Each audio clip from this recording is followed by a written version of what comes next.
Hello guys, so I am back with another once in a blue moon video, and today we will be going over the Koppieverse timeline.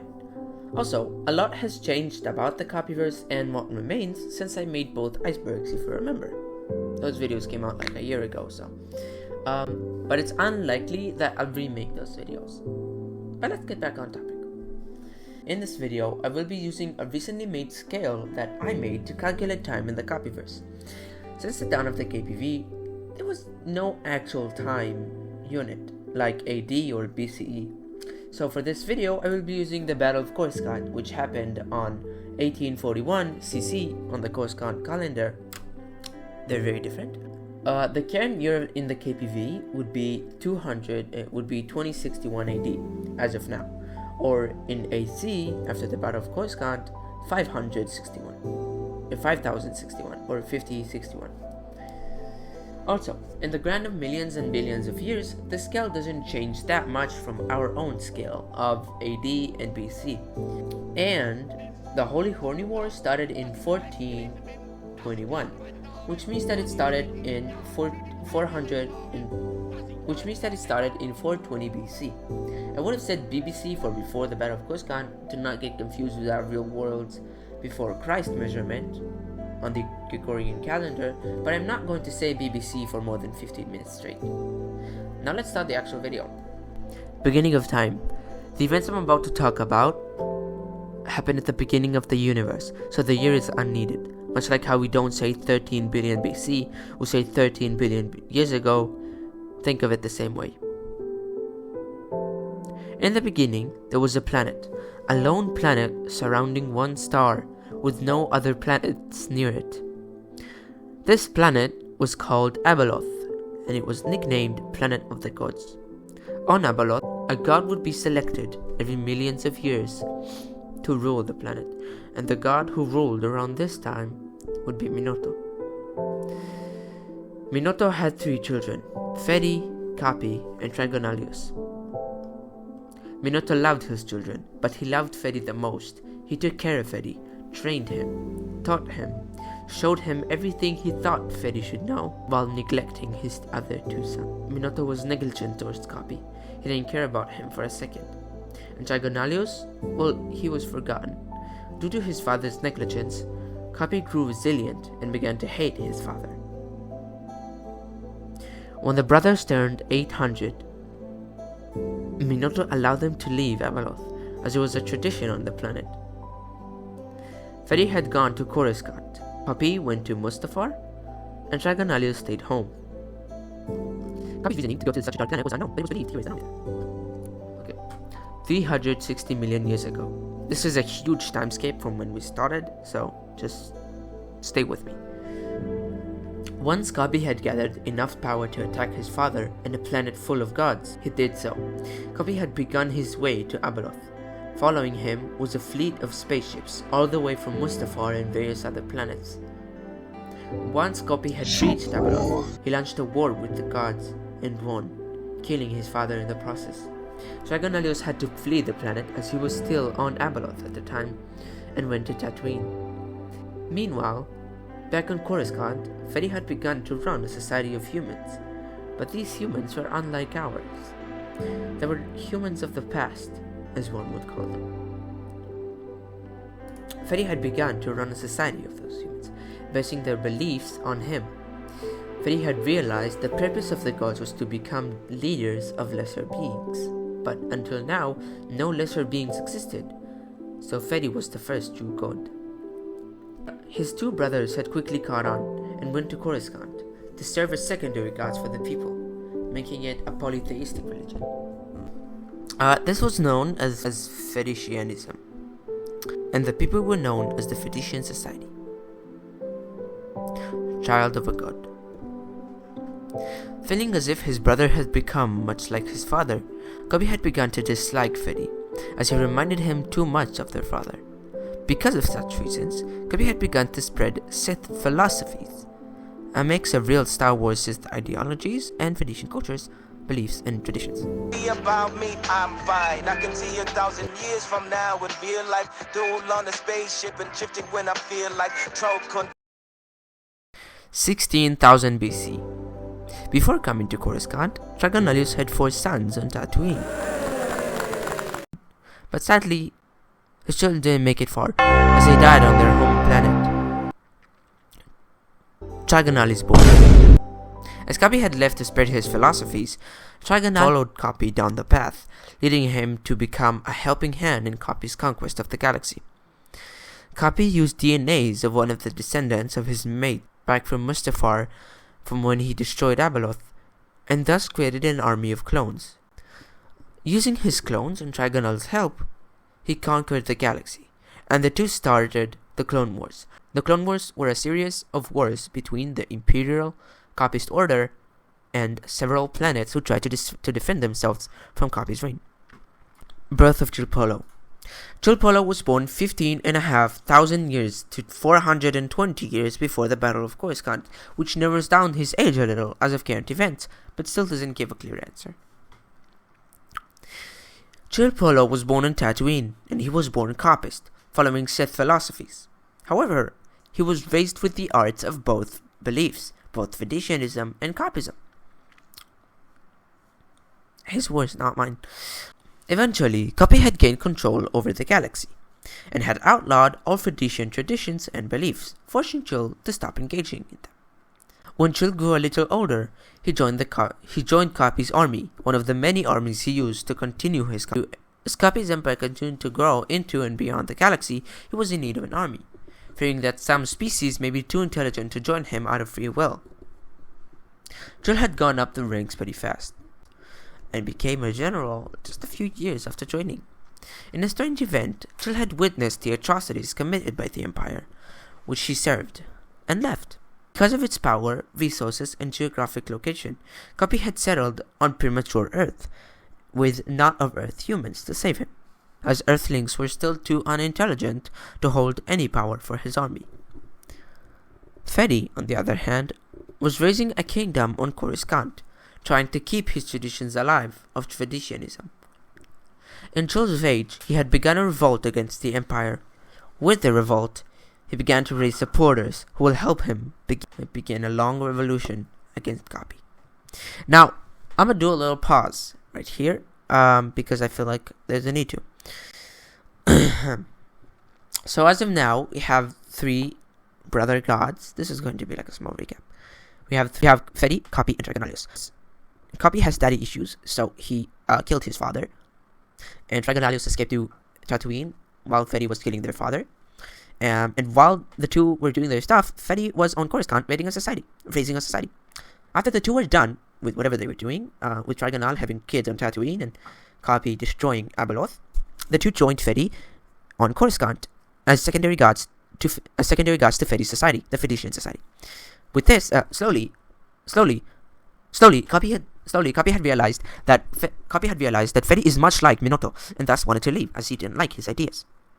And thus, he began his conquest of spreading Sith philosophies throughout the universe, throughout the galaxy. Alongside him, Dragonalius' son, Dragonal, helped him spread his beliefs. Chillpollo, and now we have another character, Chillpollo. Chillpollo is a not-of-Earth human, most likely, but he might be an alien or something. I mean, yes, of Earth humans, I guess. Not of Earth humans or aliens, so, classify aliens. Come on. Chill grew up with Sith philosophies, as he was raised when Koppie had already taken over Tatooine, because Chill was born on Tatooine. Chill, following this, Koppie had outlawed all Vedician societies, fearing that Vedician people might want to march against him. Thus, he outlawed it.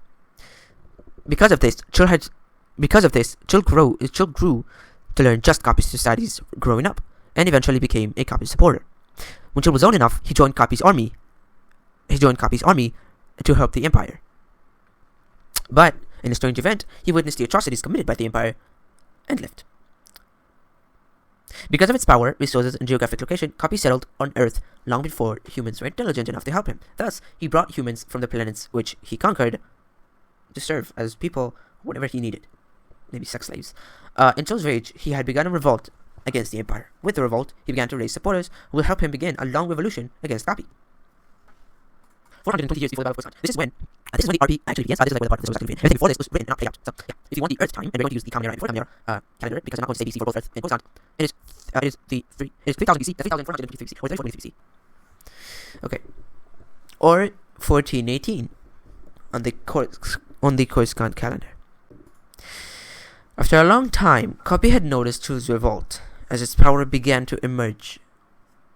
Not knowing who's behind the revolt, he quickly blamed Fedi and had organized to meet him on Earth. Unbeknownst to both brothers, one of the generals, Ivan Lu, had organized to assassinate Fedi during the meeting. Koppie had invited Fedi to a meeting on Earth to discuss the revolt. Once Fedi arrived on Earth, he noticed Koppie's castle was strangely polluted before plastic and or coal were ever used. Fedi had gone into the meeting room, and the two had begun to discuss the revolt. However, in an unexpected turn of events, a general of the Calassian Federation of Coruscant had barged into the room and shot Fedi in the eye. That night, Ivan was executed outside of Koppie's palace.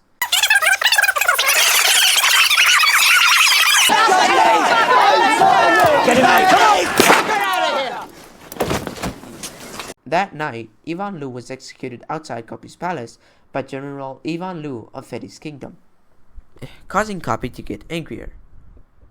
And he believed that Fedi was behind the revolt, as the two didn't get to any agreeing terms about it.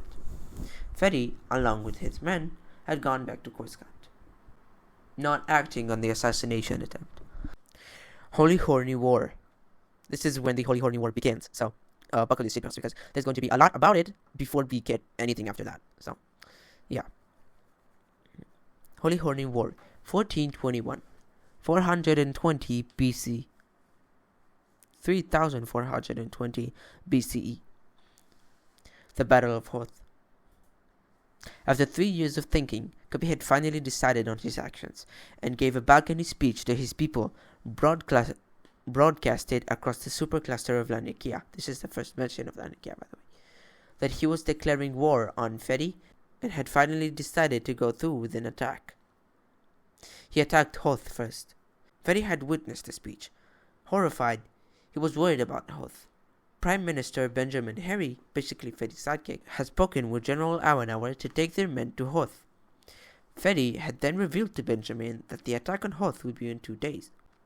While Benjamin and Awanauer were preparing the military for Koppie's attack, Fedi had gone to Earth to get his powers back. It took Fedi 2 days to both arrive and find his power on Earth, taking the form of a woman named Fian Dyrek. Actually, I have no idea how to pronounce that, but I made that name up. Once he found his powers, he teleported to Hoth. Now, with his powers, General Awanauer. Shortly before Koppie had arrived, General Awanauer had encountered a rebel soldier on Hoth. His name is Rebel Friend in the RP, by the way. Upon encountering the rebel friend, the two chit-chat about what happened, and the general had realized that Koppie had attacked Hoth early and won in doing so. Out of nowhere, Fedi had finally arrived and restored all of those who were lost in the battle. Then, Fedi had brought his own man back to Coruscant. 1424, 417 BC. During this time, for some reason, according to the lore, the Imperial Koppist Order had attacked Tatooine and fought Koppie's army. And due to Tatooine being unoccupied by either armies later on, both the Koppist and Fedist armies that fought over it most likely had lost in the battle or made some sort of truce over the planet. Although Chillpollo was raised Koppist and was born on Tatooine, so this is a little strange. 1476. This is a very long part, so buckle in. Actually, me this. 1476, 335 BC. BC stands for before the Battle of Coruscant, so just remember. Okay. December 17th. Much has changed since the war had begun. Koppie's influence grew, and so did Fedi's. All acclaimed planets by Koppie had completely outlawed any beliefs, morals, traditions, holidays, or items resembling, belonging, or hinting at Fedi and his followers, which included Jedis. This is where the Star Wars part begins, by the way. On Chillpollo's home planet of Tatooine, there was a town called Battle Creek. There lived 2 people, and one of them was force sensitive, according to the Empire. A ship belonging to the Imperial Koppist Order had landed on the planet, scattering the sand beneath it. 2 Sith were inside the ship, Bana and Darth Inquisitus. These guys are going to be very important, so remember their name.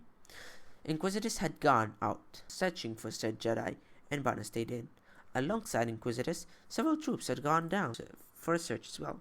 Grahan Talan, a human of Tatooine origin, was a rebel who lived in the town, fighting against Koppie's order. Seeing the two Sith, Grahan had quickly hid behind a box that sat on the street, strangely, and quickly another man hid behind the same box near him. His name's Taylor. While searching for the Jedi, Inquisitors had begun to get closer to Grahan and Staler, so Grahan told Staler to hide somewhere else, while he hid in the crates they were behind. Staler decided to hide inside a horse's water bucket, which he later understood was a mistake. Around 5 minutes later, the troops go back to Inquisitors and tell him they weren't able to find the Jedi. This angers Inquisitors, causing him to shout on civilians once more. Furious at how long Inquisitors and his troop was taking, Bana decided to step down from the ship and use the Force to try and sense the Jedi, and there he found Stellar. He sensed Stellar, at least. Using the Force to pull him, Bana held Stellar by the neck, which alarmed Grahan. Somewhat caring about Stellar, Grahan shot Bana in the leg, causing him to drop Stellar, allowing the two to run away. The troops began shooting, and the two ran away, but to no avail, as Bana was once again able to force pull Stellar to himself, and this time they had entered the ship and took Stellar away, leaving Grahan on the planet. In the original script, I said leaving Grahan on the planet alone, but technically he wasn't alone because there were still civilians on Battle Creek and probably other people that lived there. Grahan didn't want to give up on Stellar, so he ran to his ship and went to a bar in the Federal District. Yes, Federal. Not as federal, as in federal, with Freddy's name on it. I'm not kidding. Grahan was familiar with the bar, as he has visited it many times before. The barman, Thoilan, is not very important, but he will return. Not that far from now. No, very far from now, actually. The barman, Thoilan, greeted him with the usual, which is a very stereotypical name for a drink that someone who's very customer always is. Drinking his beverage, suddenly, Grahan felt as if his eyes had put on a red and black filter as time stopped around him. Only he was able to move, and everything else in the bar was frozen. Suddenly, near him was a strange cloaked person who carried a droid known as T4LKC7. Bot's purpose was to speak for its owner. Tok introduced himself as Daft and told Grahan he could help him bring back Stellar, which Grahan was a little hesitant to do, though he did want Stellar free. Daft charged Grahan with 840 credits for the offer of freeing Stellar. Ashamed, Grahan took the offer. Daft put his hand forward for a handshake, and the moment Grahan touched him, everything went back to normal. As Grahan found himself asleep, Thoy woke him up. Grahan told Thoy to put it on his tab and left the bar. Outside, he saw Daft leaning on his ship. Grahan thought it was fake. Daft explained the plan, and the two left Coruscant to a giant ship which looked like Koppie's head. Grahan was in cuffs. To allow the two to enter the base, he was required to be in them. The head of the ship, a Sith Lord. Sadly, Stellar's release was unsuccessful, and Grahan refunded his credits. However, Daft gave him a memo to give to Trigon. Tell them the message. Give them the message. So I accidentally forgot that Trigon, the actual guy, used to play Trigonal as well during those times in the timeline. So from this message, every time I say Trigon, not and Trigonal, okay, I can say both. If I say Trigon or Trigonal, it'll be about Trigonal, the son of Trigonarius, until further notice. If I tell you guys that's going to be about the Trigon, the grandson of Trigonarius, then you'll know. Okay. Now we're going to time skip a week later. I was told by Chillpollo back when we made this that this was about a week later, so I just did it exactly a week later, because why not? Okay. December 24th. Grahan went on his quest to give Trigon the memo, and found himself back in the Federal District. There, he found Trigonal and in fact gave him the memo. To hide Daft's identity, Grahan called him Mr. Anonymous, a kind of clear and unfunny way to spell anonymous, but it was 2022. The memo was a paper that said something about Trigon needing to help Grahan Duft and soon Stellar to defeat Koppie. For further details, the two wanted to go elsewhere, but were dumbfounded at the sight of both Inquisitors and Bana finding them, trying to eliminate them after Koppie gave an order to kill all Jedi. There, the Force dueled, good versus evil, using their lightsabers, powers, basically the Force, and laser guns. As the fight progressed, it seemed like Trigonal and Coruscant were about to lose, when the four, yes, all four of them, were suddenly surprised as Taylor walked in his new Sith uniform and a new name, Darth Stale. Not as Darth as Inquisitors and Bana though, as he was basically just an acolyte at this time, and his first actions were to free both Trigon and Coruscant. As Coruscant went to his ship, Inquisitors and Bana, the four dueled continuously until Coruscant came back with his ship, shooting at Bana and Inquisitors, causing some sort of blockade. In an escape, Trigonal and Stellar both jumped on the ship and flew away. While flying, Stellar had explained to Coruscant what he was doing, when Coruscant suddenly mentions Koppie on the topic of Stellar's turn to the dark side, causing Trigon to freeze as some sort of PTSD reaction, and he begins to elaborate on himself some more, explaining he was a part of the Clone Wars, an unofficial war, obviously inspired by the Star Wars Clone Wars, which happened somewhere in the timeline. I've already said before when it happened, which was a little bit before Chillpollo was born, or around the time where he was born, but yeah. Then, the three continued to speak of Koppie in the past, even mentioning the anti-holiness gem, which is Space Jam. Trigon then asks of Koppie's whereabouts, to which Stellar explains he can take them there, due to his now Sith status, and then proceeded to pull out Toxie 7, or Death practically, as you remember Death. The four got to Koppie, and this Imperial base, the same place Stellar was imprisoned in. Coruscant lands the ship on the Imperial base's hangar, when Coruscant spots a trooper scouting the area and tells the rest to hide. However, instead of obeying Coruscant, Stellar walks out with his permit, the status of Sith, or I guess the status that he was with the dark side, and introduced himself to the trooper. Daft followed him and put the trooper to sleep, and both Coruscant and Trigon later followed on. Worried they'd be caught, Stellar forced Coruscant to wear the troop that fell asleep's uniform, as it would cover his body and head. Sadly, Trigon had to stay in his clothes, as there was no other troop there. The four continued their conquest, and stumbled across more troops. Two of the troops, one called K-Y$,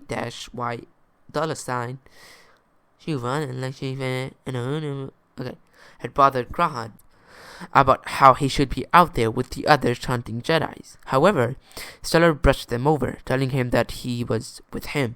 Trigon was out in the open, and sadly, unlike Coruscant in his new trooper uniform, or Stellar in his Sith uniform, Trigon was out in the open. Trigon slept, causing the troops to notice, but Coruscant set them away with some lies and therefore continued their patrol. Nearing Koppie's throne room, Stellar wanted them to not attack Koppie as a first objective. Beeps, Coruscant's droid, similar to Toxie 7, not really similar, he was just a droid, began to hijack the door. Once successful, Darth Stale entered the room, telling Koppie, or Darth Kopp, that he had a surprise for him, and then Koppie caught wind of the surprise. Coruscant quickly got into the room and began shooting at him. Daft had taken C7 back, and Trigon had barged into the room with a weapon known as the Mega Saber.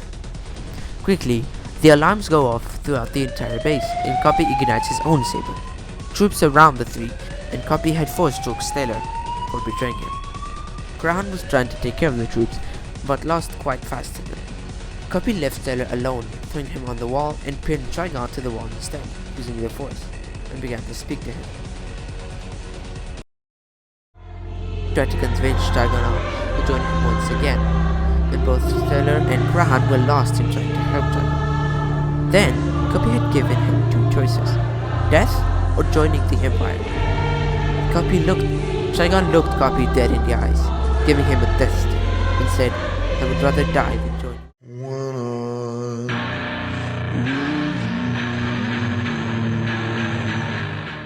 And Koppie used the Force to disintegrate Trigon, obliterating him. Quickly, Graham managed to use the Force, not knowing he was capable as of before. He stood up, and Koppie had used his power to obliterate Trigon to death? Graham force pulls the Mega Saber to himself, ignites it, and charges towards Koppie. Koppie didn't want to get caught, knowing he'd probably lose to the two, and had obliterated himself with Trigon. Graham and Stellar were saddened by the fact they'd lost Trigon, but not the battle. Realizing they're in the Imperial base, they approach the motherboard and walk over to a microphone and turn it on. They begin to tell the Imperial armies of Koppie to retreat and call off Order 25. Their speech was what practically ended the first acts of the war, bringing a small unspoken truth. Ergo, era of peace. Wow, what a train ride, huh? Well, thank you guys for tuning in to another Koppieverse video. This video will be a part of a longer series of videos that I will release regarding the Koppieverse timeline. Even though the timeline is a lot smaller than per se Star Wars, it is not a teeny tiny one. Could I have fitted the timeline in one video? Sure, but I wanted to expand on it. Unlike the history of the FSA video, which felt unfinished, rushed, and too small for a country that needs a full history, I wanted this one to be big and multiple parts. Maybe at the end of this series I will put all of the parts together for one 3-hour or however long it'll be video, but that's until then. So don't forget to like and subscribe, and here's a little extra cause y'all stayed until the end. What's the hood?